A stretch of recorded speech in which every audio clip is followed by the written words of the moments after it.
ស្វាគមន៍មកកាន់ Channel ផ្ទះឆ្នោតរបស់ Admin ថ្ងៃនេះ Admin មានលេខតម្រុយល្អៗរបស់ឆ្នោតយួនសម្រាប់ចែកជូនពុកម៉ែបងប្អូននៅថ្ងៃទី28 ខែ 12 ឆ្នាំ 2025 នេះ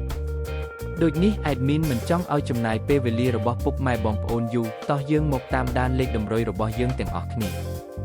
សម្រាប់លេខតម្រុយ2លេខមានលេខ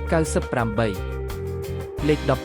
15សម្រាប់លេខតម្រុយអូស2លេខមានលេខតម្រុយទី1អូស90និងលេខតម្រុយចុងក្រោយអូស10សម្រាប់លេខតម្រុយ3លេខមាន889គុណ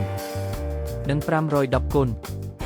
សម្រាប់លេខតម្រុយថ្ងៃនេះ Admin សូមជូនពរឲ្យពុកម៉ែបងប្អូនជួបតែសំណាងល្អទាំងអស់គ្នាហេងមានលាភមានជ័យ